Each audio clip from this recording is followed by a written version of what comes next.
నీకు జ్ఞాపకం ఉంది ఏం జరిగిందని? ఎట్లా జరిగింది? ముందు వాళ్ళు గేట్ వచ్చారనే అనుకూల వాళ్ళు చెప్పేసినారు.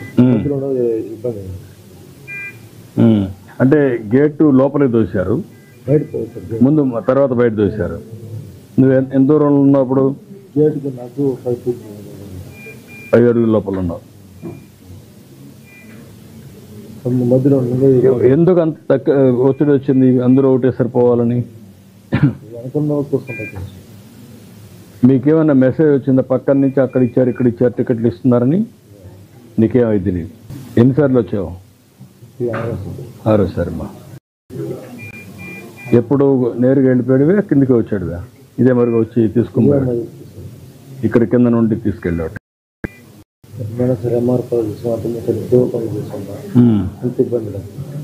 అప్పుడు ఇంత ఇబ్బంది లేదు. ఏంటి కారణం ఏంటి ఈసారి ఇబ్బంది రావడానికి? ఈసారి టైమింగ్ చెప్పేసినారు, ముందు వచ్చేసినారు. ముందు టైమింగ్ చెప్పారు, అప్పుడు చెప్పేవాళ్ళు కదా. టైమింగ్ అంటే ఆ టైంకి వచ్చేవాళ్ళు పంపించేసేవాళ్ళు. అప్పట్లో పెట్టకుండా ముందు చెప్పి కొద్దికి రమ్మనే కొద్దికి అందరూ వచ్చేసారు. 12 రోజులు నీకు చూద్దాం. ధైర్యంగా ఉండు.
కళ్ళ కూడా అంచుల వరకు వెళ్ళి వచ్చాను సార్.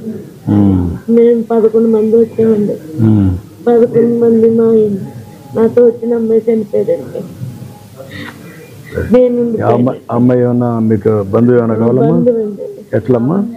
రిలేటివ్ సొంతం అండి. సొంతం అమ్మా. Very good, very good. దైవ నిర్ణయం. మిమ్మల్ని ఇలా చూస్తాను అనుకోలేదు. థ్యాంక్ యూ అమ్మా. Very good, very good, very good. ఎవరున్నారమ్మా నీతో కూడా ఇక్కడ? హస్బెండ్ వచ్చారు. వచ్చారమ్మా? ఆయన ఉన్నారు. ఆయన ఉన్నాడు. ట్రీట్మెంట్ అది బాగా ఇప్పించారు సార్. అది జరగకూడదమ్మా, జరిగింది. అది నేను బాధపడుతున్నా. జరగకుండా ఉండాల్సింది. ఎన్నిసార్లు వచ్చావు మనం ఇక్కడికి? నేను 15 years వచ్చాను సార్. హస్బెండ్ 20 years అయ్యింది. ఎప్పుడు ఏకాదశికి వస్తారమ్మా? ఇప్పుడు ఏకాదశి దర్శనం అవుతుంది. ఈసారి దగ్గరలో ఉన్నాను సార్. ఓ 10 మంది తర్వాత మేమే లైన్లోనే. మీ 10 మంది వెళ్ళే లోగండి 100 జనం వచ్చేసారండి. మేము ఎలాగ వెళ్ళాం కూడా కాళ్ళు వాళ్ళ చేతులు వాళ్ళు అలా తోసుకుంటూ నూతిలో పడేసినట్టు పడిపోయారు. అందరూ ఆ ముందున్న వాళ్ళు అందరూ అలా పడిపోయారు. కదమ్మా, పాత రోజులకి ఇప్పటికి నీకేంటి ఇవన్నీ చూసిన తర్వాత? సార్ మీరు మేడం అక్కడ కొండ మీద అండి 2 రోజులు కూర్చొని నడుచుకుంటూ 32 గంటలు మేము నడుచుకొని వెళ్ళినా మాకు చాలా ఆనందంగా ఉండేది సార్ అప్పుడు. ఇప్పుడు కింద ఇన్ని అవసరం 3 దిక్కలకి వెళ్ళి 3 దిక్కల చాలా రెస్ట్గా ఉంటే ఇక్కడ ఖాళీ ఉందని వచ్చాను సార్. నాకు ఇన్ని సంవత్సరాలకి ఇదే కష్టం అనిపించింది సార్. అదేమ్మా, మీరు అప్పుడు ఉండేటప్పుడు మేము చాలా హ్యాపీగా వెళ్ళేవారు అండి. రాత్రి 12, 1 గంట తెల్లవారులు నడుచుకుంటూ వెళ్ళేవారు. ఒకసారి 1 జనవరికి ఇక్కడే ఉన్నాం సార్. అప్పుడు మీరు కూడా వచ్చారు. అదేమ్మా, ఇప్పుడు మీరమ్మా నువ్వు అక్కడి నుంచి వచ్చావు కదా, ఆన్లైన్ లో పెడితే తీసుకుంటే? ఆన్లైన్ లో మేము 3 పిల్లలు మా పిల్లల కింద చేయించాం కానీ హస్బెండ్ ఒక్కరికే దొరికింది సార్. మాకెవరికి దొరకలేదు. నా కోసమైనా హస్బెండ్ నాతోటి వచ్చారు. ఆయన ఏమైపోయారు కాదమ్మా, ఒకసారి ఇక్కడికి వచ్చినప్పుడు ఇవన్నీ జరుగుతాయి కదా, దానికి కూడా మీరు సిద్ధపడతారా? నీ మనోభావాలు నేను అడుగుతున్నా. నువ్వు దేవుని చూడాలని నీకు ఇది ఉంది, అవసరమైతే 2-3 రోజులు ఇక్కడ ఉండిపోవడానికి కూడా సిద్ధపడిపోతున్నావు. కాబట్టి ఆన్లైన్ లో పెడితే టికెట్లు ఒక్కోసారి రావు. కాబట్టి కొన్ని ఆన్లైన్ లో పెట్టి కొన్ని ఆఫ్లైన్ లో పెట్టి అక్కడ పెడితే కొండపైన పెడితే కొండపైన నడుచుకుంటూ దేవుని తలుచుకుంటూ అక్కడ ఉండిపోతారు. వెళ్తున్నామండి. అప్పుడే ఆటంకం రాలేదండి.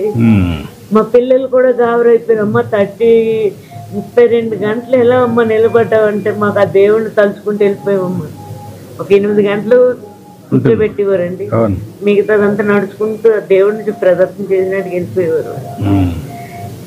ముందే కొండపైన టికెట్లు ఇచ్చి అదే బాగుంది సార్. ముందు పోయిన వాళ్ళకి ఇచ్చేస్తే అప్పుడు లైన్ కట్టడమే సార్. అది చేయొచ్చు. కావాలంటే ఒక 5-6 గంటలు పెట్టి ముందు టికెట్లు ఇచ్చేస్తారు. బయట వాళ్ళు తిరుక్కొని ఆ టైంకి వచ్చి మళ్ళా దర్శనం చేసుకో కొండపైన. మీకు విజ్ఞప్తి చేస్తున్నాను, నన్ను ఇంక రానివారు కూడా నా పిల్లలు వాళ్ళ ధైర్యం కూడా ఏం కాదు, దైవ నిర్ణయం.